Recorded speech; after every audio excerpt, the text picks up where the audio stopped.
because of the changes in surveillance technologies, because of the changes in computing power, because of the changes in database aggregation, most of all because of 9/11, it is now possible, starting with any piece of information, anything, a telephone number, a license plate, an email address, a photograph, any single piece of information, it is possible to grab a string and pull and pull and pull and end up with a person's entire life, down to the level of what they think, what they believe, what they do, who their family is, who their friends are, where they were yesterday, where they were the day before, where they are right now, who they hang out with, everything, without leaving your desk. It's almost, surveillance teams are almost superfluous now. They're not yet, thank God, or I would be eating cat food. But, and please, no cat meme jokes now. It is possible from any piece of information to get a name, address, a phone number, a date of birth, a social security number, all of the obvious things and some not obvious things. Photos, sexual orientation, race, religion, politics, hobbies, habits, medical history, not a problem. There are massive aggregated medical databases now. Where you work, what your salary is, your criminal history, all the lawsuits you've been involved in as a plaintiff, a defendant, a witness, real property, everything you've ever purchased, and everywhere you've ever gone, and everything you've ever done that is in a marketing database. And as we're going to discuss, this is not because people want to invade your privacy, it's because people want to sell you things. Your information is worth money. Your privacy is not being invaded today by Big Brother, it's being invaded by Big Marketer. And we're going to talk about that. One of the biggest changes is the ability to track your physical location. I'm sorry I came in at the tail end of the previous talk. I heard them talking about surveying cell phones with a drone in a wide area.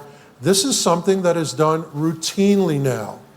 I can tell you that everybody that attended an Occupy Wall Street protest and didn't turn their cell phone off or put it, and sometimes even if they did, the identity of that cell phone has been logged, and everybody who was at that demonstration, whether they were arrested, not arrested, where their photos were ID'd, whether an informer pointed them out, it's known they were there anyway.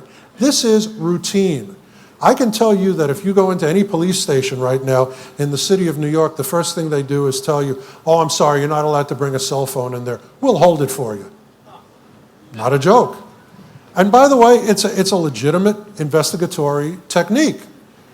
But cell phones are now the little snitch in your pocket. Cell phones tell me where you are, what you do, who you talk to, everybody you associate with. Cell phone tells me intimate details of your life and character, including, were you at a demonstration? Did you attend a mosque? Did you demonstrate in front of an abortion clinic? Did you get an abortion? No heckling, please.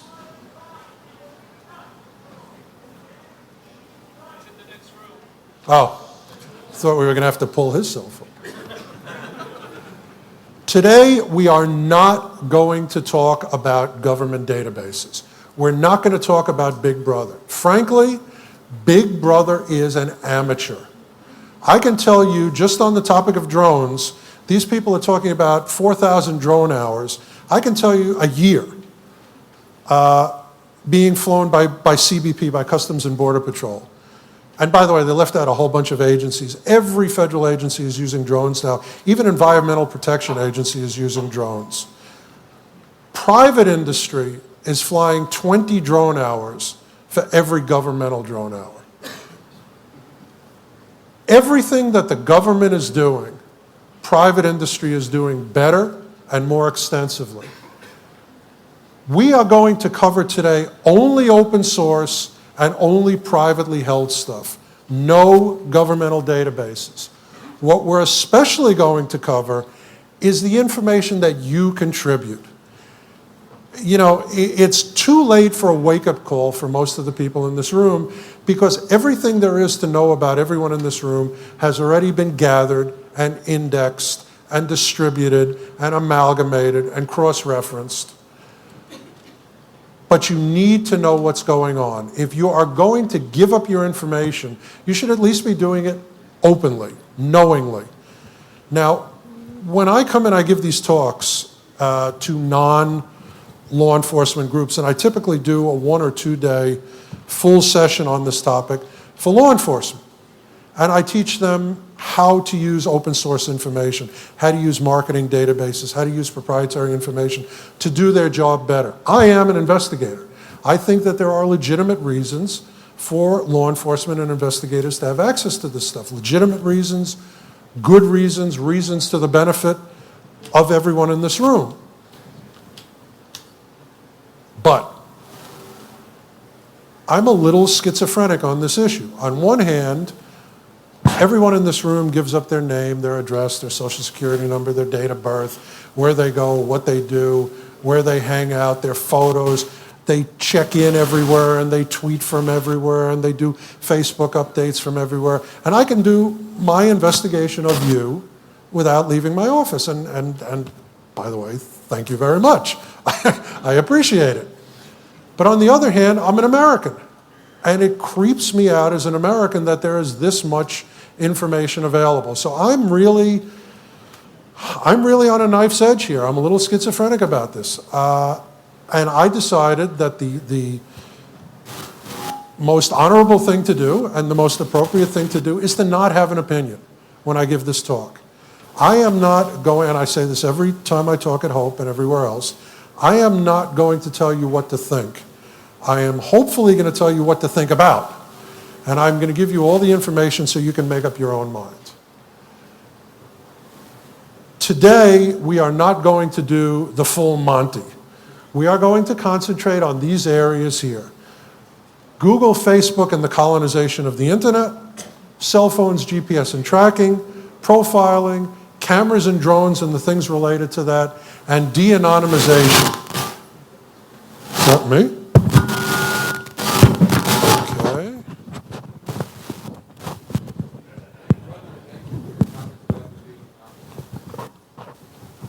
Hello? All right, that's not good either. How's that? Here is how it used to be. Back in the Stone Age, you would have a phone number, and then you would get a name and address, and then a date of birth and a social security number, and then addresses, family, POE, business, corporations, and so on, and so on, and so on, and so on. Each would be a separate step until finally you had, and by the way, this was considered at one time a pretty darn good BI, background investigation. This is now a starting point, and you don't need to do this. Today, you immediately take a phone number and you get a comprehensive report. All of this is cross-referenced, all of this is linked. Every private investigator, every bail recovery agent, every security expert, every law enforcement officer can plug in any one piece of data, and immediately it sucks in all the cross-referenced data. The problem is sometimes it's not accurate, but that's another story. So here's what's changed in the past 15 years. First of all, computing power and speed. I can now run out of my office, and do run out of my office, a network that is faster, more powerful, bigger database, does more than what the FBI had 20 years ago. And that's literally true. Storage costs dropping to zero. You can go to Office Max and get a 3 terabyte drive. A 3 terabyte drive for $169. When I started out as an investigator, private investigator, I had a 128K floppy drive in a Mac. 3 terabyte drive, $169. Beyond anybody's wildest imagination. Very important. Everything, does this actually work? Yeah, not well. Everything is now digital from point of origin. You don't have to key things in. You don't have to scan things in. Everything is digital from the get-go. You charge something on a credit card, it's immediately in a database. You make a telephone... You've got to be kidding. Next cell phone, I'll show you a few tricks. Everything is cross-referenced. Everything is digital from the get-go. OCR, even old documents, they can take a sheet-feeding scanner. I have in my office something called a Fujitsu Scan Snap. I take 100 pieces of double-sided paper, put it in there, press a button, walk away. It scans it in, it OCRs it, machine readable, indexes it. I come back, I put it in the shredder. It's as if it was originally typed into the computer. Everything gets sucked in now. Routine cross-referencing. There's a conspiracy here. Oh, okay. They're preparing for the drones. I mean, this is a perfect example. This is an ad that I found. This is the hard disk you've been waiting for. 10 meg for $3,400. This used to be the routine. Now, big data. Everything is in a database. So the big issue is, how do you manage it? And by the way, this is an enormous problem for the government. Every time there's a terrorist attack or every time there's an incident, the US government goes and they see that they had advanced knowledge of it. They had communications discussing it. They had the players in the conspiracy recorded or surveilled or in a database somewhere. The problem was there's so much stuff, they can't get to it. If the government tried to index everything and analyze everything, they would need tens of thousands, literally, of more analysts. That's the big problem. So now you're seeing enormous advances in processing big data whereas 100 data sets went into something 10 years ago, now you have 1 million data sets going in. I can tell you that the Department of Homeland Security informed Congress that they save every year 2.4 trillion events. 2.4 trillion events. And that's just Department of Homeland Security. You have things now like poor man's supercomputers, running off of Hadoop, running off of everything else, where the processing power is amazing. Now, cell phones. We're going to talk a lot about cell phones, but cell phones are the big game changer. Cell phones are more important than anything else. Cell phones allow me to look into your life, into your activities, second by second.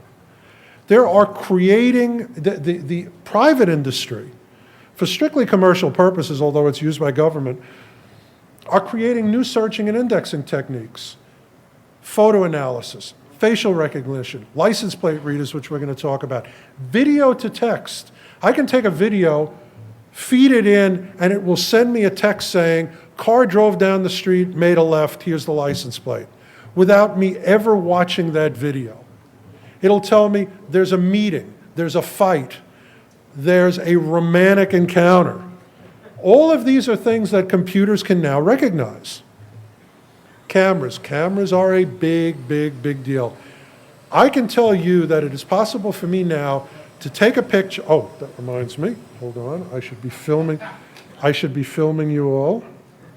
You're filming me, so now I'm filming you. Okay. By the way, I'm not kidding.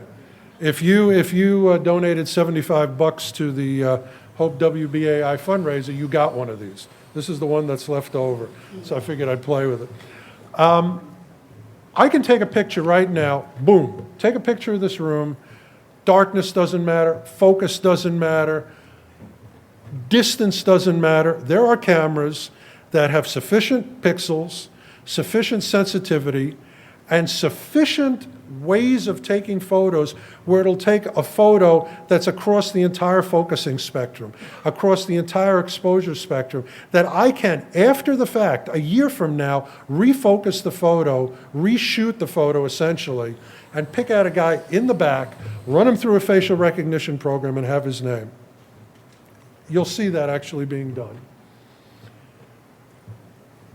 Precision target marketing. Most of this comes down to people want to sell you stuff. They want to take the right item and shove it at the right people who are really interested in it. So they want to know everything about you. And some of the stuff that they are able to extrapolate out is just amazing. The thing you need to keep in mind during this talk and in general, the data being gathered about you is not, for most of you, is not because somebody thinks you're a terrorist or a miscreant or a bad guy. It's not because of a security issue. It's not, and I hate this phrase because it's always bullshit when they say it's for your convenience. These three things are never true. It's because people want to make money off your eyeballs and your credit card and your email and so on and so forth. Finally, nothing is ever thrown away. Now, when I went to college, I was a chemistry student. I wanted to be a doctor. I was actually, God help me, in a pre-med program. And every chemistry course I took, they would say, this is so-and-so's law, this is this and that law, so-and-so's theorem. I've decided I am going to name some laws. So today you're going to hear about Rambam's first law, Rambam's second law. But here we have Hoover's law. Nothing is ever thrown away. There is no forgetting. Nothing ever disappears.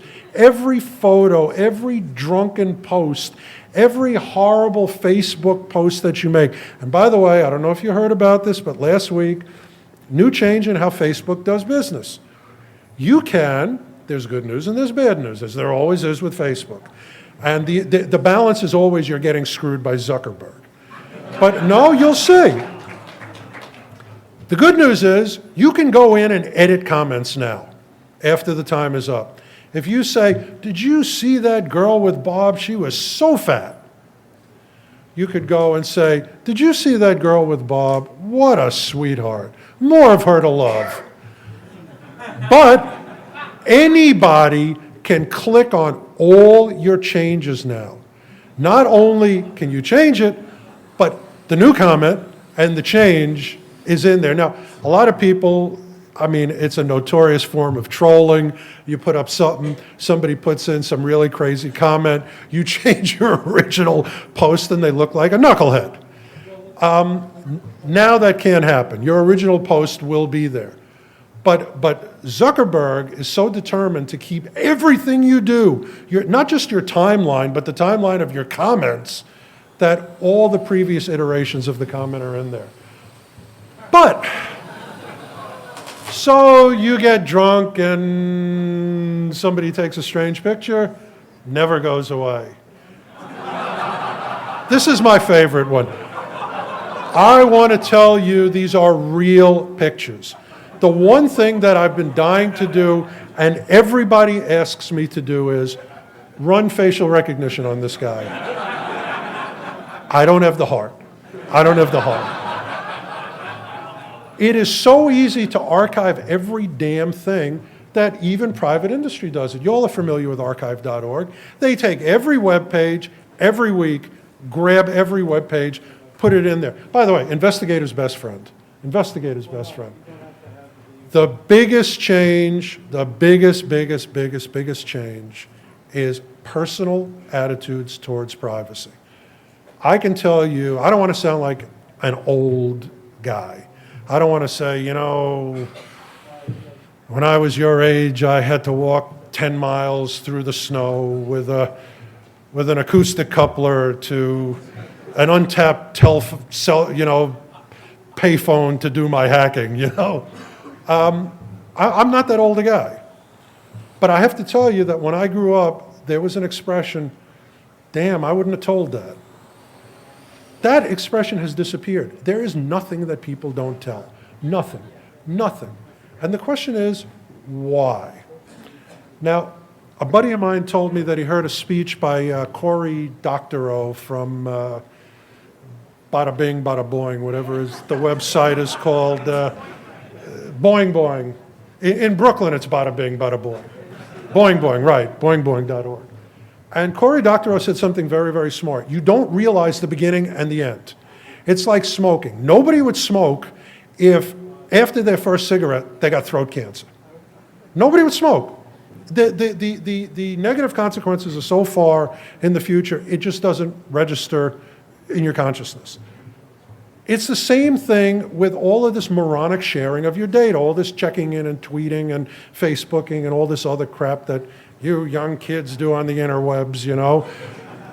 Not to make a joke, but every single one of these things that you do goes into your permanent record.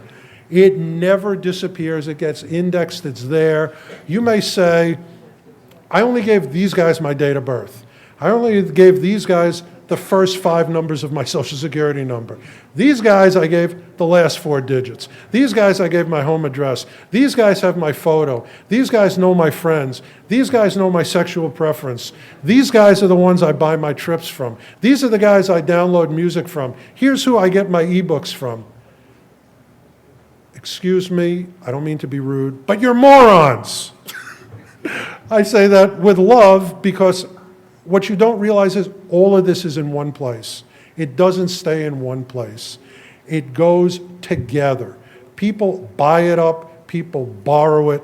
I can tell you that law enforcement and investigators and marketers are crawling every damn Facebook page they can, every MySpace page they can, every Twitter feed they can. And by the way, they don't even have to crawl Twitter. 6 years of Twitter have just been given to the Library of Congress. It's public record. I can go and file a FOIA request with the Library of Congress and get 6 years of tweets. God help me, I don't want it. I don't care about people's cats and where they had lunch and whatever, but it's public record. Everybody's tweet. Everybody's tweet. It's all in one place. And by the way, one reason why I love you guys, really do love you guys, is when I put this up in 2008 and spoke about Twitter and spoke about what a danger Twitter is, everybody tweeted about it. It was the sickest thing ever. I mean, you people are perverse. You really are. But look at this guy. Just got out of work. No, starting from the bottom. Roaming the streets with, if I'm an investigator and I'm checking you out, I know everywhere you are every minute of the day. 13 hours ago, roaming the streets, and I know everybody who you were with. Believe me, these are my subpoena targets. Watching Malibu's Most Wanted. Then, holy effing crap, I got my bumpers to glow to the max. I mean, honest to God, who cares? Just woke up, listening to XM radio, ready for work, going to Avicoli's for pizza, at work, just got out of work. How much surveillance do I need to do on this guy? There was a great site. The guy brought this site down, not because it worked, but because he gave up. Nobody paid attention. He had a site called I Can Stalk You. He took people's tweets, and he sucked out their location data, and he sucked out their information, and he would send them emails. Hey, moron, I know where you are. Nobody cared. They just kept tweeting. It's a whole change in attitude. Okay. Idiots. My voicemail password at work and the end of my zip code are both 613. Why? Why? Tell me why. Okay, escaped from the cops twice during Hurricane Irene. Listen, these are for real. This is not Photoshop. My word as a maniac, these are true. Facebook. Okay. Again, God, why? Why? 35% of the English-speaking world. 35%. The average user spends an hour a day. I can't find an hour in my day to go to the bathroom. I mean, an hour a day. This is who you're giving your information to. You feel good about that? If this doesn't tell you enough, read this. When he was deposed in the famous trial that the Social Network movie was about, this is one of the chats that they found. I have over 4,000 emails. This is Zuckerberg. I have over 4,000 emails, pictures, and addresses. That's probably should be SMSs. It's a typo. And his friend says, what? How'd you manage that? Back then, 4,000 people's info was like huge. How'd you manage that, dude? He says, people just submitted it. I don't know why. They trust me. dumb fucks. Yes. 1 in 7 minutes spent online and 1 in 3 minutes spent on social networking sites or Facebook. Facebook subscribers must, and they do, put in their real addresses, ages, email addresses, names, hobbies, tastes, interests, and they link to their real friends. And I got to tell you, knowing about your friends is important. If I know who your friends are and what they like, I can extrapolate to who you are and what you do and what you like. Again, bada bing, bada boom. Facebook is very, very clever. They have walled off their section of the internet. If you want to read a Microsoft document, you got to use their plugin. You want to look at a picture, you can't export a picture to somebody. Somebody has to log on to your Facebook page to look at that picture, or you have to share it with them. You can go into Facebook. They put like buttons and open graph on every damn web page out there so they can suck down your likes and dislikes, but they don't share outward. They colonize the web. Now, Zuckerberg is upfront about it. All of these guys are upfront about it. That's the one thing I got to give them. We think it's an important next step to tell the story of your life. Hey, they have the entire story of your life, minute by minute by minute by minute. It's called timeline. Open Graph sucks things in from all the web pages out there. I don't understand the concept of like.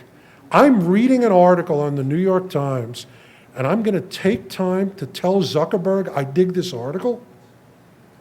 I'm going to take time to tell my friends through Facebook? I mean, I'll have a beer with my friends. I'll tell them, hey, did you see this article? And by the way, because I'm an analog kind of guy, I'll probably have the New York Times in my hand.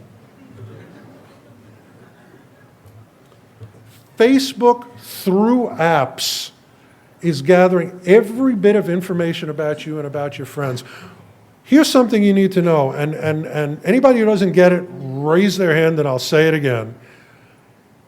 If you have somebody that you have friended on Facebook, and that person has an app that they are using, it gives that app your information too. Not only are you snitching on yourself, every single one of your friends has given up all your information and your photos through facial recognition and everything else. Now, by the way, it's not enough that Facebook now has 950 million subscribers. Almost 1 billion subscribers. I mean, I should do the little pinky thing. 1 billion subscribers. They are going out through your address book and through your phone book. And by the way, if you haven't been noticing, all your addresses on Facebook are now being changed to moron@facebook.com.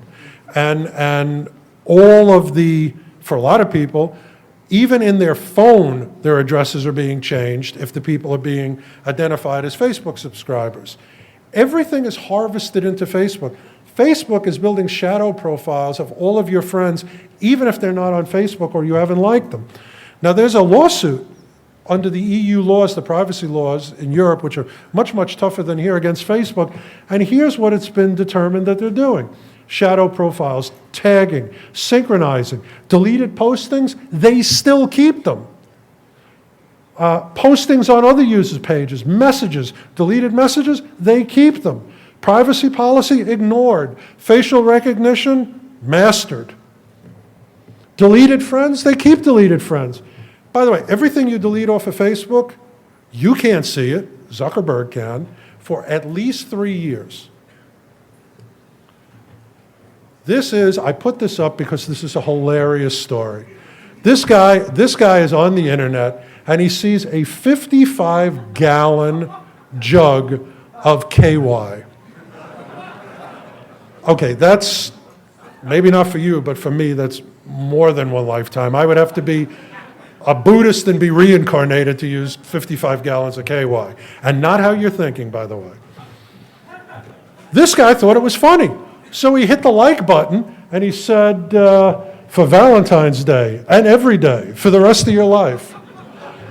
Okay, well, see, this guy, like everybody else, didn't read Facebook's terms of service. So he didn't realize that he is now an ad. They took his picture, they put it next to the social lubricant, and they said, this guy likes this. Technically true. A couple of weeks ago, Facebook settled a lawsuit. They gave the EFF $10 million. And by the way, A, congratulations, EFF, and B, I know where you can hire a good investigator with that $10 million.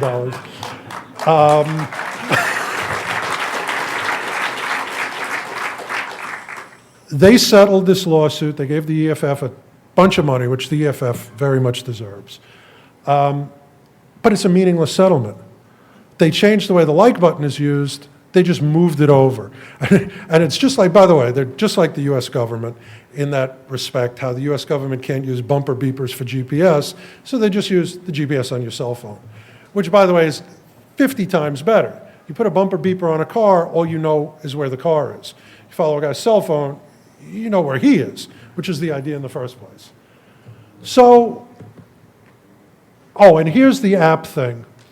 People on Facebook who can see your info can bring it with them. Now, this was that's very interesting to me, and it includes your bio, your birthday, your family, your relationship, your website, if you're online, so on and so forth. I didn't know that Facebook also included what you're interested in and your religious and political views. Just good to know what your friends are sharing and giving to complete strangers. Many of you don't care. It's a change in attitude. Now, Facebook, you all know Face.com, phenomenal facial recognition program. They really, really mastered it. Well, Facebook bought it, and they're using it to run every single photo recognition, facial recognition of every single photo. Why? Why, you may ask, did they buy Facebook? Let me just... This is Facebook. This little dot is the entire Library of Congress. That little dot in the corner is the Library of Congress. That gigantic square is Facebook photos. You know, infographics are great. When I saw this, my head exploded. Just like Twitter, people don't get it. Here's a guy who confesses to a rape on Facebook. Here's a guy who says, I'm on the run for robbing a bank.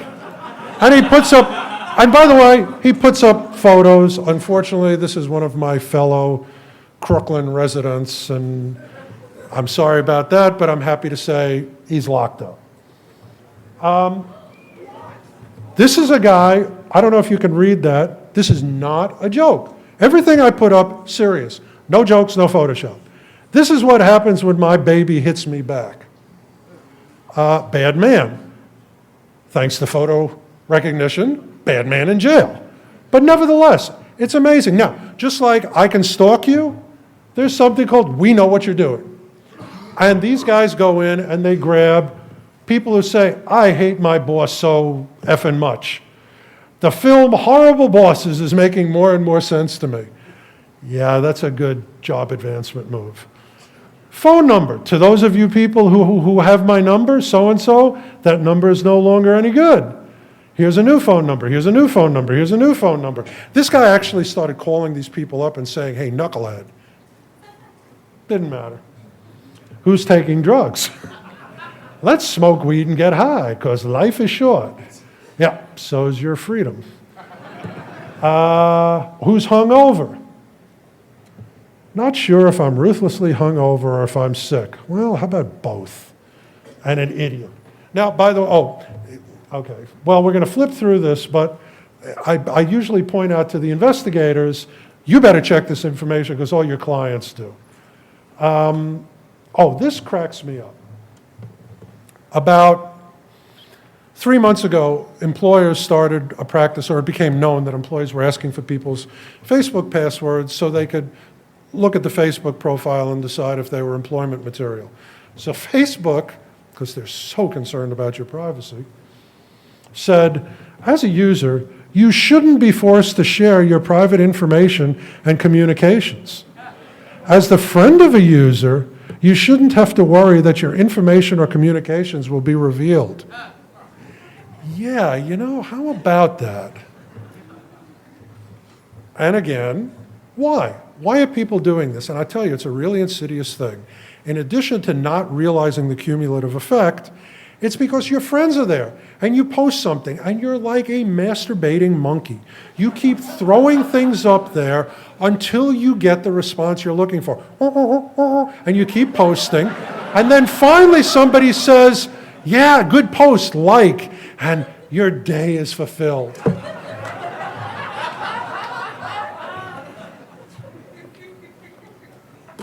Get a life. Please, God, get a life. Why? I mean, if you think about this in the abstract, if I came to you 10 years ago and I said, a day will come when you will spend 1 to 5 hours in front of a computer talking to your friends, not face to face, but sending them stuff online about what you had for pizza and what book you read and whatever, without ever leaving your bedroom, hoping for a response, you would say, what are you, insane? Well, think about it objectively. Now, as an investigator, I've got to tell you that who your friends are and what your friends do and where your friends go and the people around you tells me an enormous, enormous amount. That is the value of friends and association and Twitter followers and all of that. The first thing I do as an investigator is suck down your friends list before you're smart enough to realize I'm going after it. Suck down your Twitter feed. Suck down, thank God, Twitter, you can't conceal who you're following and who your followers are. Tells me everything I need to know. Let's face it, if you have 47 info security guys and 3 dominatrixes as your Twitter friends, you're an info security guy who likes to be spanked. It's that simple. It really is. Who your friends are tell me everything about you. And the fact of the matter is, even who you marry, there's a whole study of it which is amazing. God forgive me for using this phrase, but Google assortative mating. It's fascinating. It's fascinating. One school sucked down all the Facebook profiles at the school, determined who had gay friends, who had a certain type of gay friends, and with a 93% degree of accuracy, they were able to figure out who was gay. Now, I got to tell you, I've seen some of these people's Facebook pages, and trust me, I could figure that out without. Now, this is a true story. I spoke at Cal Polytech. I gave a full day to the IT security people there. Completely different talk than I'm giving here, believe me. And I was told by the head geek there, listen, don't speak abstractly. Find some stuff related to local people. So I found that there's a club of people who like smoking pot, go to Cal Poly Pomona, and get together. And I put this up on the screen as an example. Well, campus police were in the back taking notes. All of these people, no longer students. Sorry, I didn't know they were in the back, but they're morons, so not on me. Some of it's not funny. Here's a woman who lost her baby because her dad beat her up so badly, she miscarried. She put this up on her webpage. Here's somebody, I just want to read this to you. She was so beautiful, I hated it. She walked outside that night to smoke, I followed her. I wanted to get her alone. After about 5 minutes of being alone with her, I walked up behind her and knocked her in the head with a rock. After she was out, I dragged her by her hair into the ditch and stripped her clothes off. Now, I don't know if this is fantasy or real, but again, people don't have a real good sense of humor about this sort of thing, and appropriately so. Here's somebody talking about, okay, when I was 13, I was raped by a 16-year-old. Here's somebody I was sexually abused, raped as a young girl, sexually abused by most of my life. Trust me, all of these people can be traced back to their original people and victimized. Not smart. Why? I don't know. Too much information. Blippy. I don't understand Blippy. Who cares what you bought and how much you paid for it and whether you like it or not? Now, by the way, because God strikes idiots, this thing about God protects fools and children, bullshit. God doesn't protect fools. You get what you deserve, and these people got what they deserved. Blippy put up their full credit card numbers. whatever. Oh, and their addresses and everything. Swipely, same thing. Who cares? Honestly. Now let's move on to the stuff that is against your will. All of that is your stupidity, which primes the pump. Now let's talk about people that make Zuckerberg look like a frickin' amateur. We are talking about Beavis and Butthead, Sergey and Larry, the owners of Google. When I was a kid, I was an activist for Soviet Jews, and I got Sergey Brin's dad out of Russia. His son was born here and created Google. I will be doing penance for the rest of my life.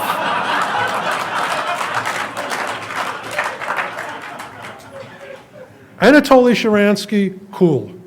Sergey Brin, maybe not. You have no idea how big Google is. Last year, at one point, they had more cash on hand than the US government. That's actually true. They have, on staff, 600 PhDs. They have 500,000 servers, and that's growing. By the way, they have developed a server aggregation method where they have what's called a server in a box. It's a giant shipping crate with the server in there. They just roll it up on the back of a semi, jack in the cables, and they got a new server online. They need so many servers constantly growing that they actually can truck in a server cluster like every nanosecond. I don't even know. They are Skynet. They are really Skynet. Google is capable of keeping the entire web in RAM. You know, if you're not a geek enough to understand that, turn to the left or right, and the person next to you will explain that. But they are Skynet. They use more power than Salt Lake City, which, you know, I'm sure Romney will do something about that, but see, he's from Salt Lake. It's kind of a Mormon joke, but anyway. You don't need to ask why here, because Google does this all without your permission. But you help them along. Gmail, Google Toolbar on your computer, Google Docs, Google Groups, Google Phone, God help you, Google Message Transcription. When you get a text of a voice message that gets sent to you, do you think you're the only person that gets that? And I'm not saying this out of paranoia. I know the answer to that. Google keeps everything. And by the way, I hope I remember to say this later. Every time you take your iPhone and you say, Siri, where can I find a showing of so-and-so, or give me directions to whatever, Apple buffers that entire exchange in text, in case I forget to mention that later. Every book, every news feed, every map, music, finance, checkout, which is their version of PayPal, video, also known as YouTube, of course, Google Telecom. Google is not just Google Voice. Google is considered a telephone company, legally speaking. Frugal, which is Google products, Chrome browser, calendar, contacts, and so on, and so on, and so on. Google keeps track of everything you do, everybody you talk to, everywhere you go, everything you like, everybody you hang out with, everything. Sooner or later, you put it into Google. And most important, they keep track of where you are and what you're doing. And they do that through multiple ways: Google accounts, Gmail, IP number of logins, your location when you authenticate, the syncing of your contacts and calendars, and especially your Android phone. Everybody who has an Android phone, that phone phones back to the mothership. And I got to tell you, I hate the iPhone, how you have to delete all your contacts and do this and do that, and iTunes sends you the scary message every time you want to move one freaking MP3, we're about to wipe out your whole freaking phone, and all of these things. Google, 1,000 times worse. How do you get, think about this, how do you get your calendars and contacts onto your Android phone? You send it to Google, and they give it back to you. How nice of you, Google.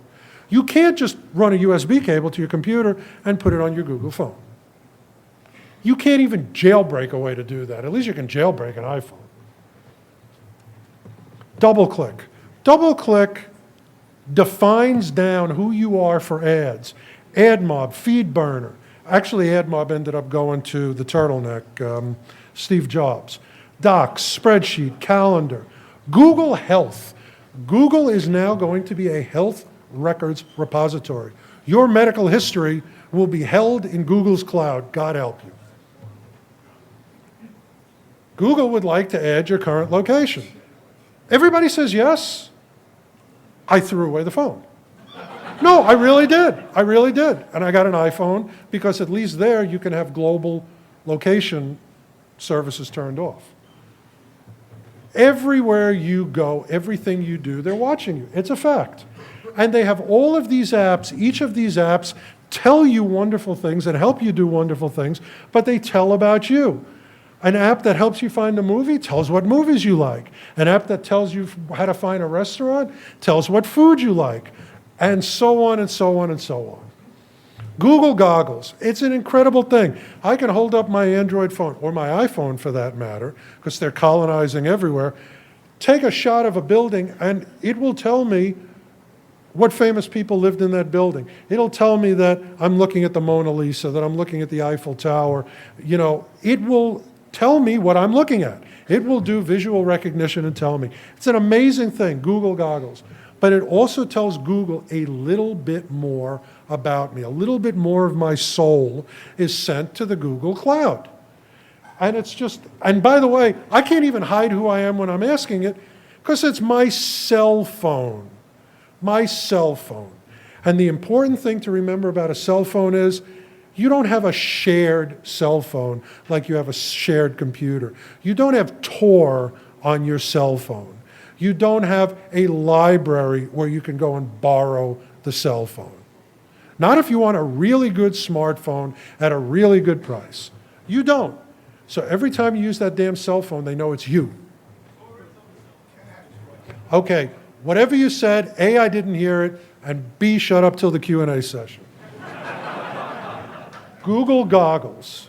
Google Goggles. Everything that you're looking at. Now, Google tracks you through the normal methods. Through GPS and GPS-A on your cell phone. It tracks you through cell tower triangulation. That's not enough for Google. A couple of weeks ago, Google patented P2P tracking of cell phones. If there's a problem with tracking Bob, but they know that Joe and Mary and Fred are 40 meters, 30 meters, and 20 meters from the cell phone they can't track, and they know where those three cell phones are, they know where you are. Google is doing, and again, the amazing thing about Google is they do the obvious shit. It's like, why didn't anybody else do this before? Skyhook was brilliant. Skyhook does things in relation to routers and Wi-Fi signals and things like that, and cell towers and whatever. And it can pretty well identify where you are, even in an urban area, within a couple of 100 feet, even without GPS.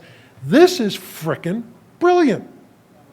Now, I'm going to talk about this in a minute. I've talked about this at the last 3 Hopes at least, how there are programs like Rabbi and other programs that background you by saying, this guy sat at this table with this guy for 3 hours.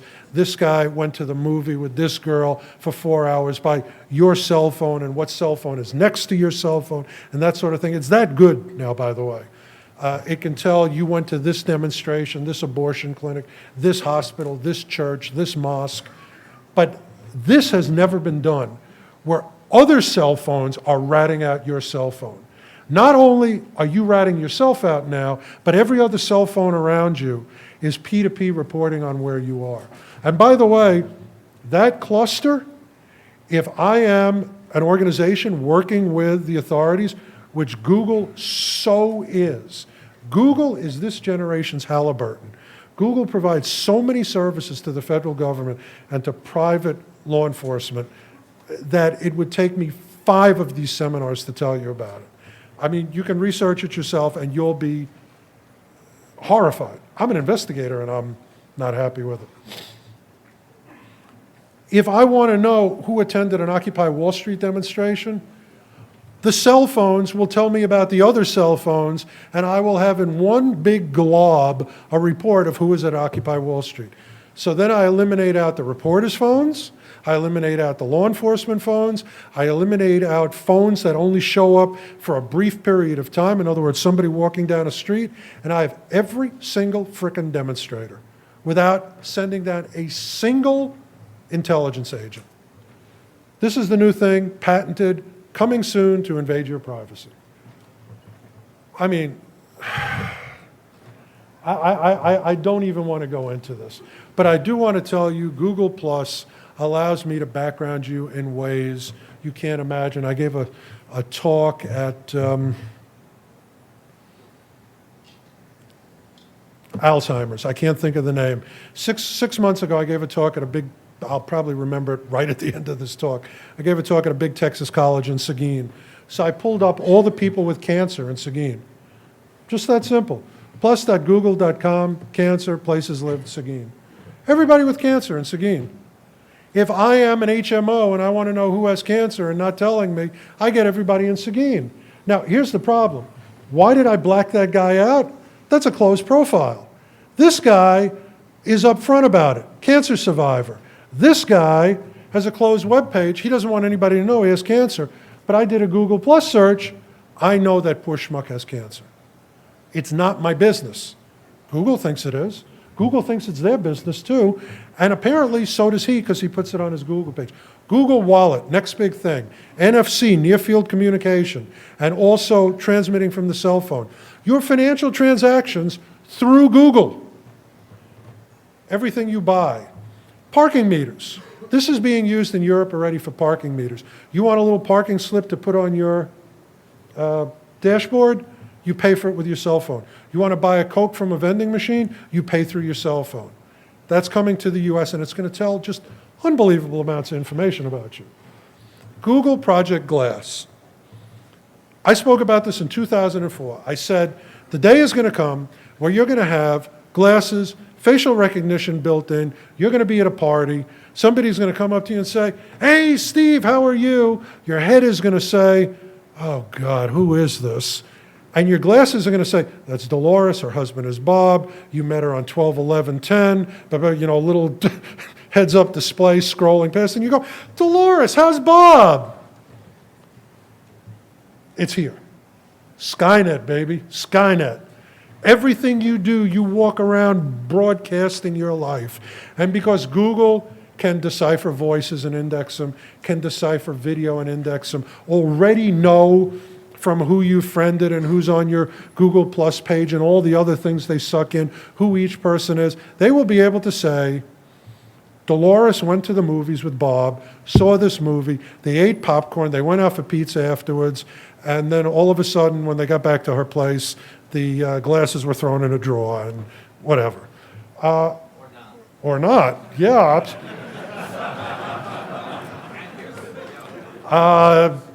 See, you're my kind of guy. And shut up. Facial recognition in videos. They filed a patent for that too. By the way, if you want to know what's coming next, look at patent filings. Go to uspto.gov, put in Google, put in Apple, put in Facebook, whatever, and you will see what is coming next to supposedly help you, but in fact, screw you. Google encrypted search, because they love you? Because they want to keep things secret? Because they're aware of things like form that suck down your activities on a server level, because they're aware that 3 weeks ago Cisco decided that they're going to watch everything that goes through, you know, a whole series of Cisco routers. I don't know if you heard about that. Actually, they stopped that. There was such a big uproar. Google is doing this not because they love you, but because they want to be the only guys that have your search information. It's really that simple. By the way, Google even has its own satellite. This is not Photoshop. Skynet. Now, if they don't know you, they do within the first nanosecond that you use Google. Everybody does their own little ego surfing. Show of hands. And I know these are ridiculous questions, but I want to make a point. Show of hands, who has Googled themselves? The whole room. Okay. Show of hands, who has Googled their own address? I can't really tell, but a bunch of people. Who's Googled their own phone number? Actually, more than address. Okay, tell the truth. Who has Googled their social security number? You big fat liars. You people are such liars. People Google everything. They get bored, they Google ex-girlfriends, they Google, huh? Yes, these people, because they're curious. I go, well, okay, fine. Then you're the only smart people on the planet, which by the way, I'm willing to believe. Not really. Listen, everybody Googles themselves, their address, their phone, their social security number. When I first did this talk on Google in like 2002, 10 years ago, I said, someday I'm going to seize somebody's computer, do a forensic analysis, and find out that this guy who's suspected of killing his wife for the insurance money, that in his search history is going to be poisons, divorce lawyers, Aruba, offshore banking, and life insurance. And everybody went, ha, ha, ha, ha, ha, got a little polite laugh, and yeah, sure. Well, first case, Justin Barber. Justin Barber dials 911. He's in Florida. He goes, help, help, 2 black guys burst into my house with guns. They've killed my wife. She's bleeding. They shot me. The cops come. They really think he's a victim. A really, really smart local detective, brings credit to my profession, God bless him, goes and seizes the computer because something doesn't feel right to him. And he finds on the computer 6 months prior that they Googled trauma cases, gunshot, right chest. He wanted to know where he could shoot himself to fake a shooting and survive. He's now on death row in Florida. One for the good guys. Here is a more recent case, and this is a damn sad case. Juliana Mensch. The people that killed her, these 2 wonderful people, Googled, chemicals to pass out a person, making people faint, way to kill people in their sleep. Interesting Google term. How to suffocate someone and how to poison someone the morning before. They are, or I don't know what their current status is, but I mean, they're not doing well, thank God. If you really want to judge a company, do it the same way you judge a person, by their actions. Now, there's some EFF guys in here, I'm sure. They can do this better than I can because they were involved in a lot of this.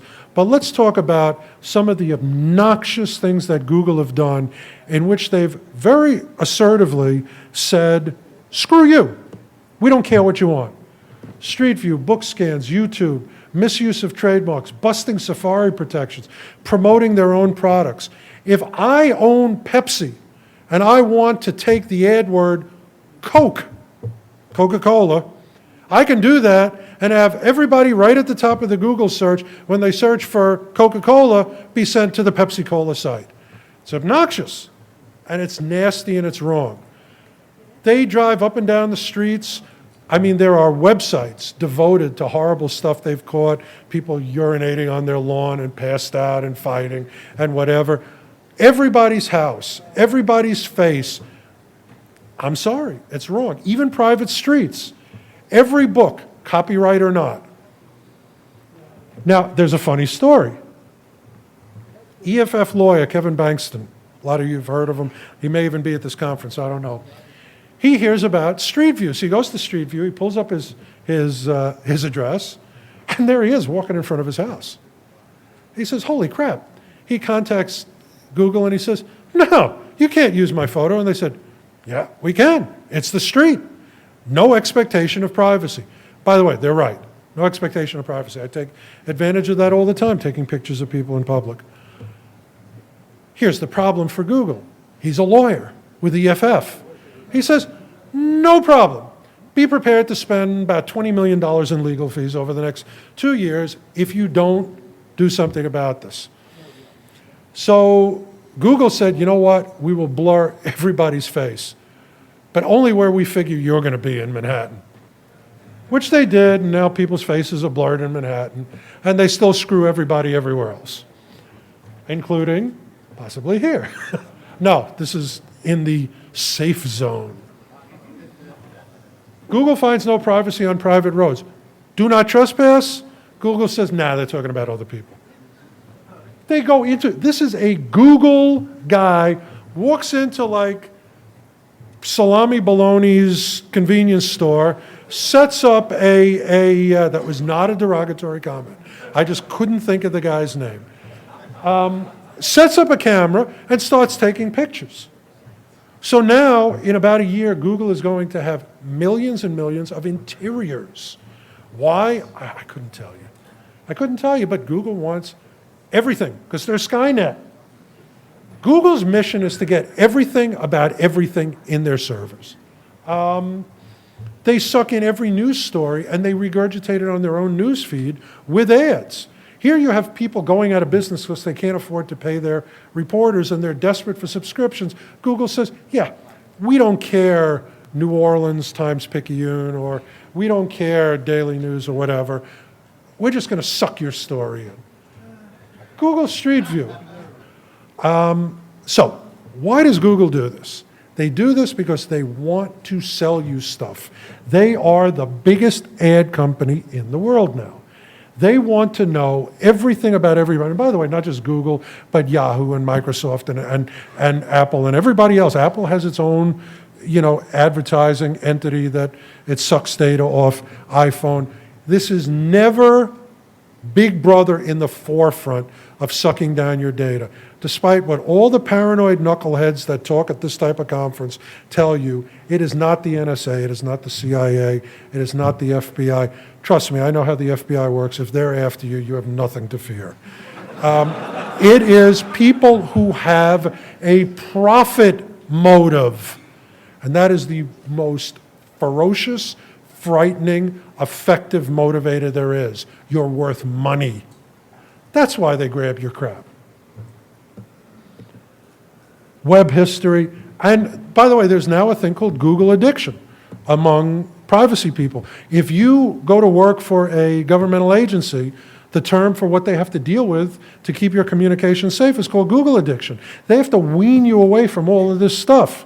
You have to set up a whole new persona for secure communications. Now, here's what Eric Schmidt actually said. We can suggest what you should do next, what you care about. Imagine, we know where you are, we know what you like. Not only are you never lonely, you're never bored. We suggest what you should be watching because we know what you care about. A near-term future in which you don't forget anything because the computer remembers. You're never lost. If I look at enough of your messaging and your location and use artificial intelligence, we can predict where you're going to be, which, by the way, is absolutely true. People are so freaking boring, they go back and forth and back. Same places. You can program it in that if somebody goes somewhere new, it's an anomaly and it pops up on a screen. Show us 14, don't have 14 photos of yourself on the internet. And then he was asked, what should people do about their privacy? And he says, well, everyone should have a chance to change their name once in their life. The guy's up front, you got to give him credit. People put everything up there. LinkedIn, you put your whole life story up there. Unbelievable for investigations, unbelievable for hacking, unbelievable for spear phishing. And I'm going through the various sites very quickly. Oh, for those of you who believe in passwords, which I hope at a hacker conference there will not be a single person who doesn't already understand that once you put that information out there, it's gone, it's everywhere, it's disseminated, it's spread, it's stolen, it's investigated, it's sold. There's no such thing as a secure website. Zero. If it's on the net and there's a net connection, it's gone. You have given up control of that information, and it will get out. Your credit cards will be stolen. Your social security number will be disseminated. Your job history, your employment, everything will get out. Not today, maybe next year. I understand that there were some people talking earlier about security of medical record systems. I have here with me today some people who are actually experts on this. They run security at two of the major hospitals in New York. And I've got to tell you, way worse, constant attacks. These people are fighting like lions to keep your information safe, and it's a close fight. I went to a guy's house. I was hired because a company was being extorted, a big software company. And they said, we're being extorted. Somebody sent us an email saying they have our source code, sent us a big chunk of our source code, so we believe it to be true. And they said, if you don't give us $100,000 in cash, blah, blah, blah, the whole ransom drop, we're going to release your source code onto the net. I tracked the threatener to a 14-year-old kid, by the way, in Southern California, and went to his house and was given consent by his father as he was kicking him in the ass to take all of his hard drives and his computers and signed it away. And on one of his computers, just one of the files, I found 53,000 pages of MySpace logins and passwords. Not 53,000 passwords, 53,000 pages of logins and passwords, more than 1 million. Just this one page, just this one data file, and you can see some of them down there, just this one data file. I did a print command just to see how many pages it was. 8,119 pages of MySpace logins and passwords. You know that there are gazillions of Facebook passwords floating around. Somebody just hoovered up 450,000 Yahoo passwords. Yahoo sucks, and you guys probably don't use it. But nevertheless, 450,000 passwords, I think, yesterday. No such thing as a secure password. So you say, I don't care. I don't give them my real name. I use Tor. I do this. I do that. Honest to God, meaningless. I am not going to give you a master's class on de-anonymization. I am going to tell you it's done. It's done better and better and better all the time. This is to the benefit of selling stuff. This is not to sell you stuff. This is a service that is being developed for governmental and law enforcement agencies, kidnappers, threateners, hackers, harassers. And I don't mean good hackers. I mean the type that everybody else thinks are hackers. Terrorists. De-anonymization is a big deal, and the technology is getting better and better and better and better all the time. And I can tell you that these are some big data points. De-anonymizing Netflix posts. 87% of public census data de-anonymized. Carnegie Mellon researchers accurately guessed SSNs. The more data that I have, the more finely defined I can make an anonymous persona on the internet, the more likely I'm going to identify you. If I know that this anonymous person is 6'8", Chinese, a tap dancer, and lives in Iowa, it's probably one guy. But I got to tell you, it's pretty close. The public census data was just with a first name and a zip code. In a lot of places, if I put in Dolores and a zip code, there ain't that many. I own a system where you can search for somebody with just a first name and a zip code, or a first name and a date of birth.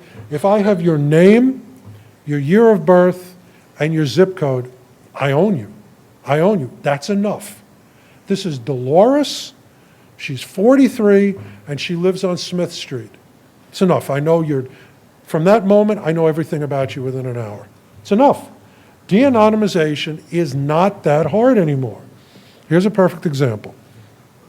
And I use this all the time, and now I got to really, really speed up, by the way. Congress subpoenaed all the search engines because they wanted to see what they really know about you. AOL, to their credit, even though they suck at everything else, said to Congress, we are going to anonymize all of our searchers. We're going to give them code numbers. We'll give you their search history, but we will take out their names and addresses and things like that. Now, the minute this was turned over to Congress, it became public record, stupidly. And the New York Times, God bless their pinko little hearts, took the AOL file and put a couple of researchers on it, and their researchers are terrific, and they took a random thing, and they found, here is searcher number 441-7749, which they were able to resolve to Miss Thelma Arnold.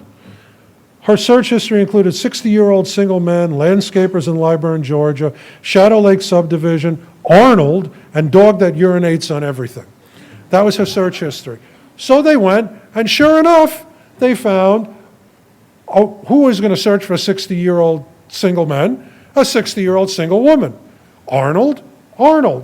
Shadow Lake subdivision in Lyburn, Georgia, and owns a dog. Only one person, Mrs. Arnold, who lives in the Shadow Lake subdivision in Lyburn, Georgia. She's in her 60s, and she has a dog that urinates on everything. Not hard to figure that out. You are your search history, folks. Start building those tinfoil hats. It's going to get worse. Algorithm can guess your SSN. Browser fingerprinting. Everybody's browser is remarkably unique. I know you're logging in from a Mac. I know you're running 10.6. I know this is the font set that you have installed on your system. I know that you are that you have these plugins. I know that you have previously done X, Y, and Z. Your browser has a reasonably damn good fingerprint. And by the way, if I can suck down your history and your bookmarks file, of course I own you. But even without that, your browser fingerprint is so unique that if you use that browser to do kiddie porn, and I come later and I grab your computer, I can say, even if you've overwritten 97 times with random characters or your kiddie porn, I know that that's your browser, and I can prove it to the satisfaction of a jury. Browser fingerprinting. Dozens of scholarly papers. Go to abstract sites, download this stuff, read it, and be freaked. Now, I'm not freaked. I use this in my job. And if you have nothing to hide, you have nothing to worry about. Nobody has anything to hide, right? Okay. There are companies that know you hide who you are. You don't give up your data. So they're setting up browser fingerprinting for marketing purposes. This guy, Daniel Norris from Blue Kava, his goal is to fingerprint 10 billion devices. He already has 200 million devices fingerprinted. You think you're anonymous? You're not anonymous from this weasel. And he really is a weasel. Because this is stuff being done without your knowledge, without your permission. That's un-American. If you're stupid enough not to read your terms of service, it's on you. If you're stupid enough to post a drunken Cancun photo, it's on you. That's just weaselly. That's weaselly. That's un-American.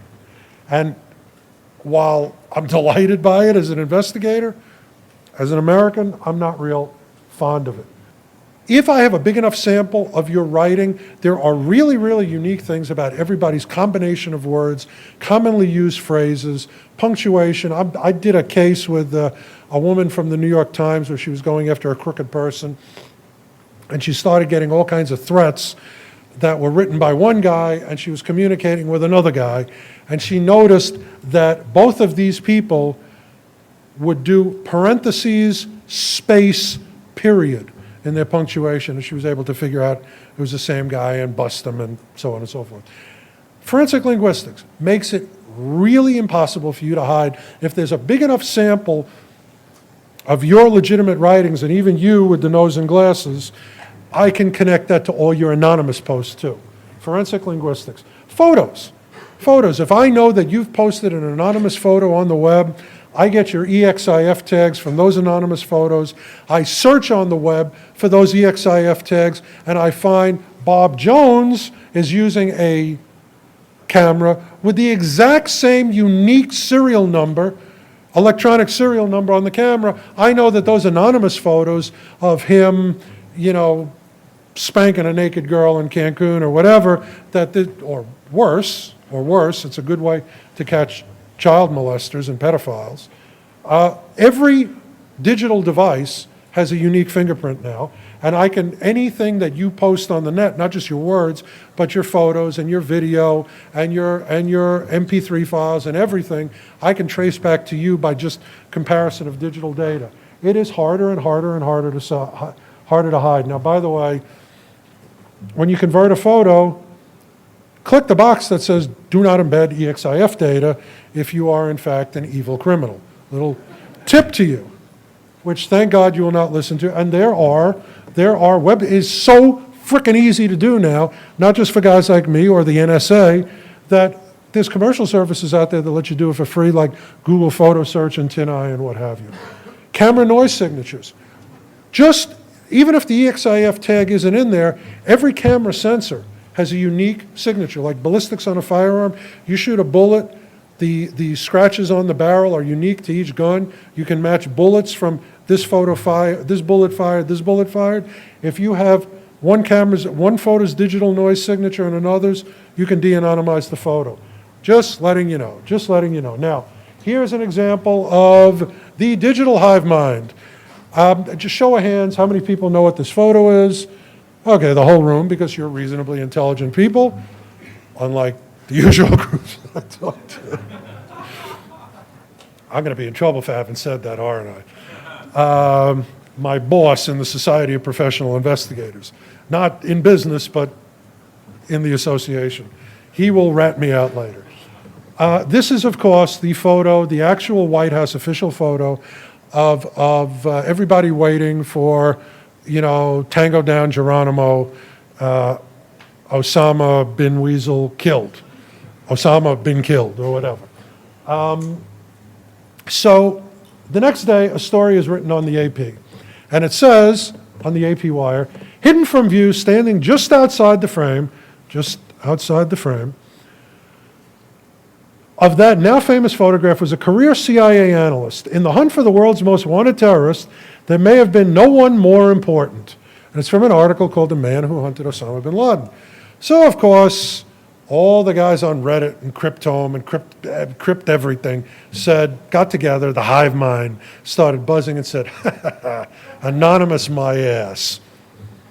So, what can you deduce from the guy?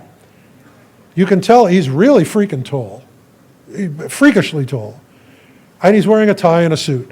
So he's blocked out of this photo, but through the brilliance of Defense Intelligence Agency counter-security guys who were responsible for this particular moment, he's not crapped out of any of the other photos. Took 2 hours to identify this guy.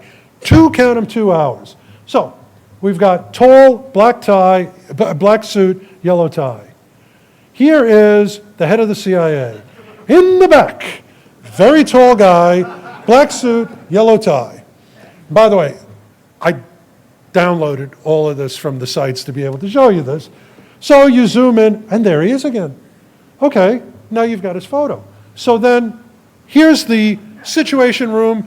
Gee, here's a thought. Let's look at this from another angle. And if you zoom in, see in the corner there he is again. I mean, come on.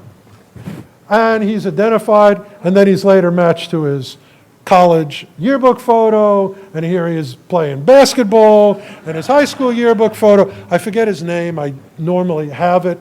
Not real hard to find. You can Google it. But here is the most wanted guy by the terrorists, super secret, kept from everybody, CIA protected guy. Freaking Reddit found him in 2 hours.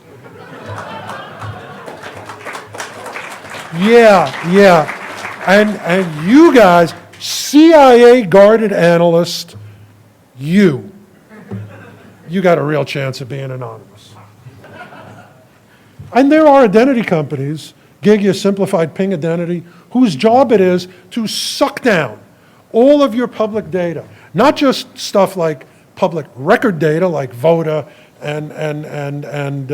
and real property and social security information or phone and whatever, but they grab your Facebook and your Twitter and your Google file. And once they grab that, they sell it to Fox and Frito-Lay and Nike and Sona. And they turn around and they give you alternative logins, which you go, Yeah, that's convenient. No, it's not. You need to have a separate password for every site. Don't believe me? Ask the owners of Stratfor if that's true or not, right?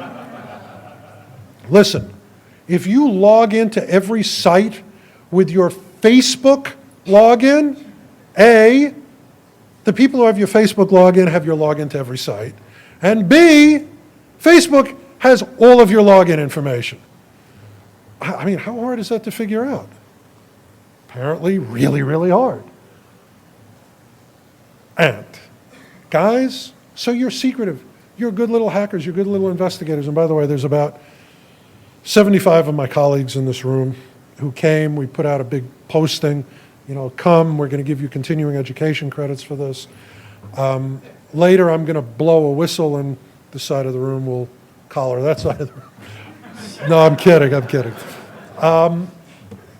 This is something that every investigator has internalized, and so should you. If you don't post your shit, somebody else will, because they think they're being nice. Hey, this is me and Bob at a party. Bob didn't want to post that. Too late. There's sites. Here's two. Again, it made me laugh. I put it up. Here's two sites. Don't date him, girl, and who's a rat. I show this every year. There's a site. Don't date him, girl. Alleged cheater Aaron Carter III. This boy will use you like no other. He smokes weed all day, every day. And if he doesn't have it, he will freak out. Here's his age, his height, his weight, where he lives, his photo. I don't care if Aaron Carter is a ghost. I got him, thanks to a pissed off girlfriend. Oh, this is my favorite one. Jonathan John Rainwater. This man, or so-called boy, is such a liar. First he said he loved me, and we were together for 4 years. And then I catch him in bed, okay, problem number one, with another guy. Problem number two, with another guy, comma, Devin Pridemore. So for an investigator, this is kind of a twofer. And you've got the Bad Boyfriends Club, and you've got Who's a Rat, where they post informants and information on people. I mean, this is the original doxing site and the original dorking site. And they put up photos and dates of birth and addresses and schools and whatever of informants. It's a terrible, terrible site. And 1 in 5 Americans now has a personal blog. They have nothing to say. They have shitty, boring little lives. So you know what happens? They write about your life. Thank you. I appreciate it. Not how you should manage your privacy. So then you have commercial data gatherers. Think about what using Amazon tells people, and I got to really speed up. What you read, what you like, where you live, your bank account, your credit card, your address, because they actually have to send you stuff, so it's your real address, your entire profile. Quick example. I had a woman in my building where I live ask me to buy her a book. She doesn't have the internet, old Russian woman. Told me in broken English, buy me this book on kidney cancer. I bought her the book on Amazon. 4 weeks later, I started receiving other things you might be interested in and little things in my mail about cancer. I don't have cancer, thank God. But that's how it works. Kindle and ebook, invasion of privacy like you can't imagine. Kindle even knows what you highlight and what page you stopped reading on. I'm not kidding. If you highlight something because it interests you, the mothership gets a message. Honestly. And by the way, booksellers can have as an extra added thing, nonfiction books, fiction books, will be told by Amazon, 14,000 of the readers highlighted this passage. They really were interested in that. eBay and PayPal, come on. I mean, what do eBay and PayPal, which are the same company, of course, not know about you? Every freaking silly thing you browse on. You browse about helicopters. I mean, okay, bank accounts. I want to know your bank account, not a problem. When you open up a new bank account, in front of every desk of the new accounts officer is a thing that says, little sign that says, Be advised, your bank account is verified through Equifax Identity Services. Okay, so I go to Equifax Identity Services, I pull your file, and I see that Bank of America did a check on you. I'm going with my turnover order, my seizure order to Bank of America, give me all bank accounts, all investment accounts, anything that this guy's a signatory on, freezes safe deposit boxes ever. They rat you out. They run you. That can only mean one thing. It's not that you walked in and you asked for change of 100, right? Every little thing you do is in a database somewhere. For example, you go to a bar, they take your driver's license now as proof that you gave them an ID that shows that you're of an age to drink. And then that data goes into a database. So, Rambam's first law. Write this down, there will be a test. All databases will eventually be used for unintended purposes. Example, here's a USA Today story. Domino's denies this, Domino's can bite me. USA Today story, how Domino's database, you call Domino's, they deliver you a pizza. I know what your cell phone number is. I go to the Domino's database, and you are a 24-year-old person. Sooner or later, you're going to order Domino's or Papa John's, one or the other. And I know that that cell phone had pizza delivered to 123 Main Street. I got you. U.S. Marshals Service, collection agencies, credit bureaus, everybody uses that service. All database. Here's an example from a real case of when I did it. I found out where he bought the pizza. I went to the Papa John's. This is Papa John's. I went to Papa John's and they printed out the receipt and it told me right where he went. I went there, grabbed the kid that had been abducted. Now, by the way, why are America's asses growing? Here's why.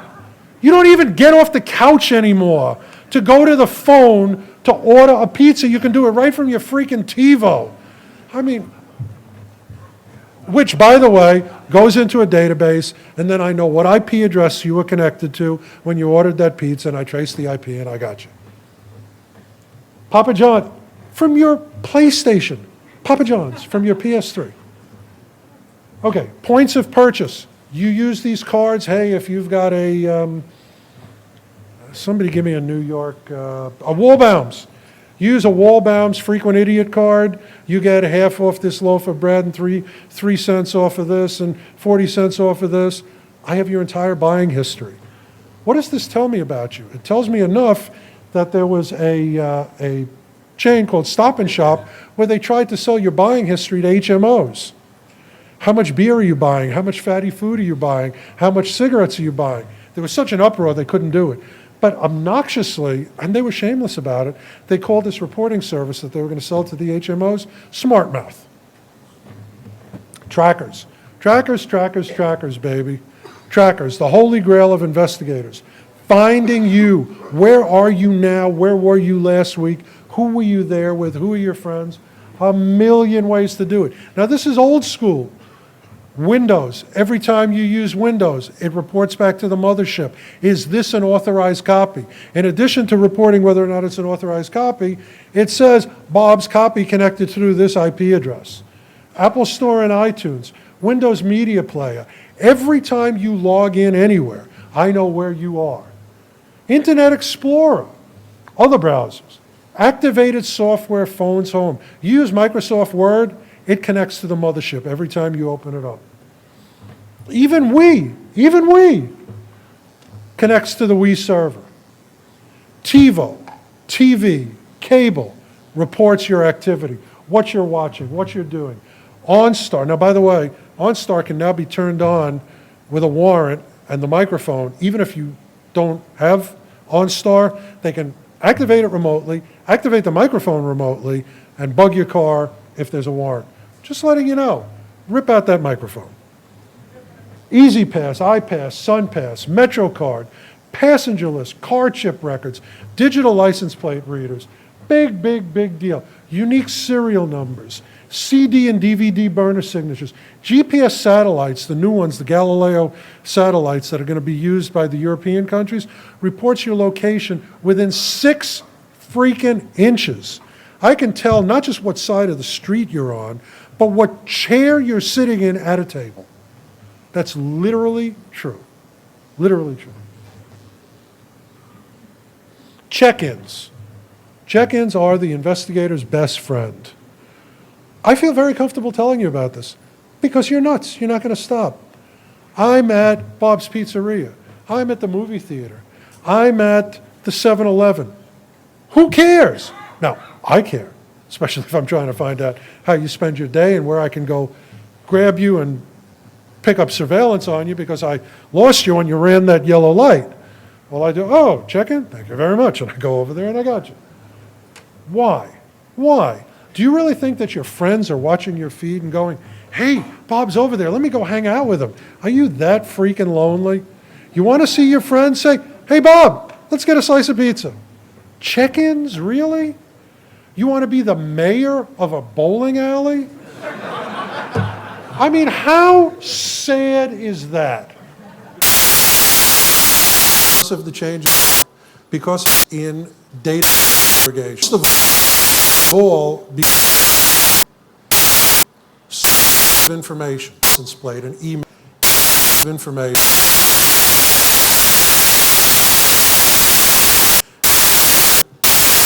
their life, down to the level of what they think, they believe, what they do, who their family is, who their friends are, where they were yesterday, where they were the day before, where they are right now, who they hang out with, everything, without leaving your desk. It's almost, surveillance teams are almost superfluous. They're not yet, thank God, or I would be eating cat. But, and please, no cat jokes now.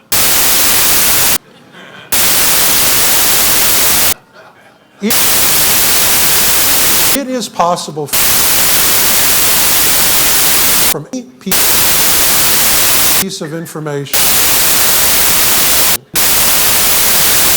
address, a phone number, a date of birth, a social security number, all of the obvious things, and some not obvious, orientation, race, religion, politics, habits, medical history, not a problem. There are massive aggregate databases now.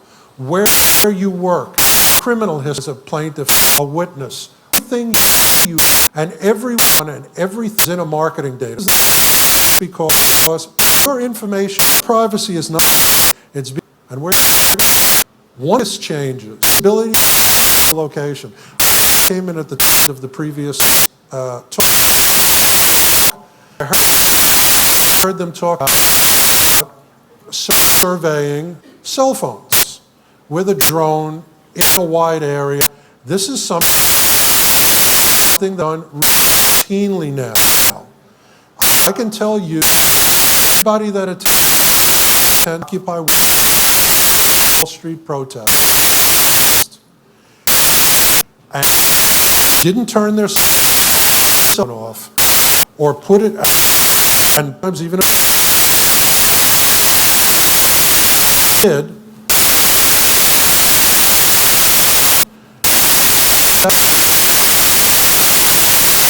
cell phone has been, everybody who is administration, they were arrested, photos were ID'd, whether and pointed them out, they were there. This is routine. I can tell the police station right now. The city they do is tell, oh, I'm sorry, you're not allowed a cell phone in there. We'll hold it. not a joke. It's a legitimate investigative technique. But phones are now the little or do who talk to everybody you associate with. Cell phone tells me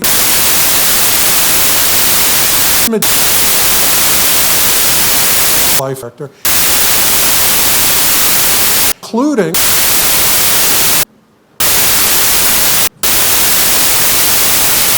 demonstrate mosque. Did you demonstrate in abortion clinic? Did you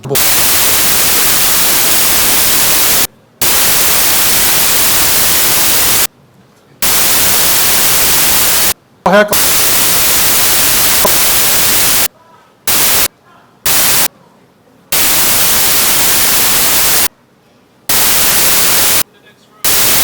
Oh. We're going to have to pull.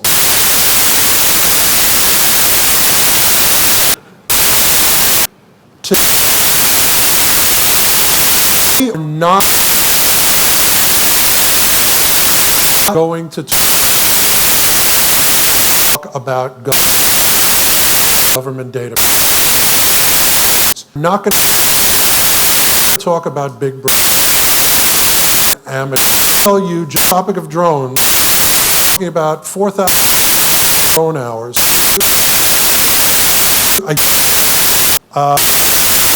Influence CBP by Border Patrol.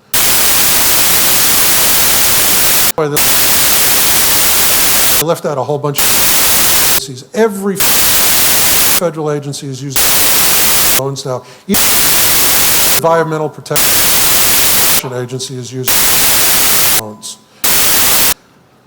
Private industry flying 2 drones out. Governmental. Everything that the government is doing, the industry is doing, and more.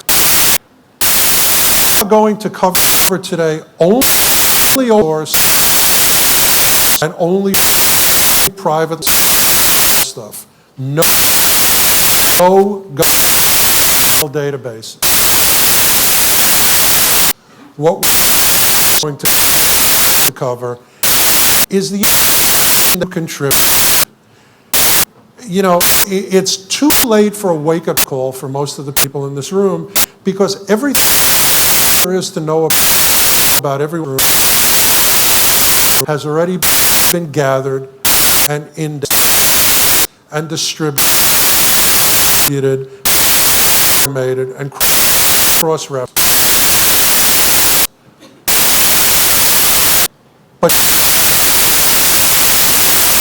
But you need to know what's going on. If you are to give up information, you should at least be doing it. Now, I give these talks enforcement groups, and I typically do on this topic, and I teach them how to use open source information, how to use marketing data, how to use proprietary information to do their job better. There are reasons for enforcement and just have access to stuff. Reasons to the benefit of everyone in this room. But I'm a little schizophrenic on this issue. And gives up their name, date of birth, they check in everywhere, tweet everywhere, and do Facebook updates from everywhere. And I can do investigation not leaving my own. And by the way, thank you very much. But on the other hand, I'm an American. And it creeps me out as an American that there is this much information available. So I'm really on a knife's edge here. I'm a little schizophrenic about this. And I decided that the most optimal to do and the most appropriate to do is to not have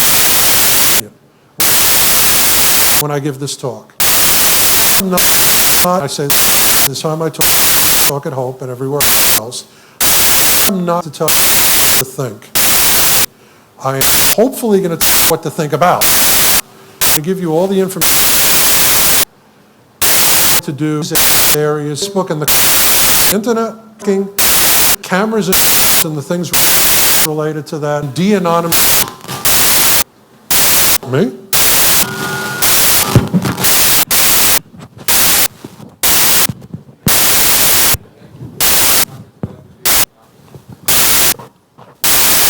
Oh. All right. How's that? Here is how it used to be back in the Stone Age. You would number. You would get an address and a date of birth, social security number, and then address, family, POE, business, corporations, and so on. And step. This is now, and you don't, today, number of report. Every expert can plug in data, all the cross-room is some. It's not accurate, that's another story.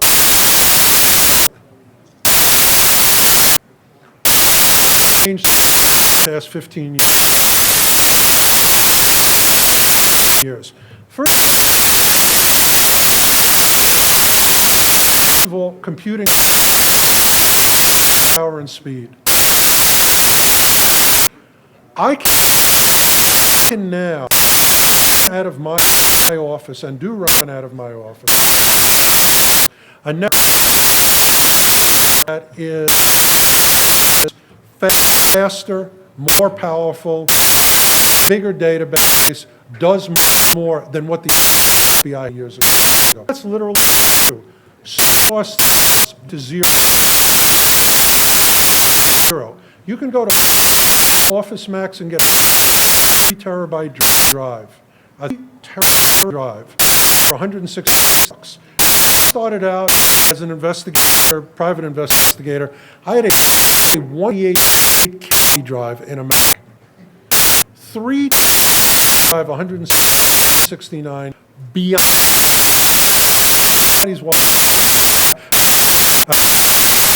Very important. Everything. Does this really work? Yeah. Everything is now digital from point of origin. You don't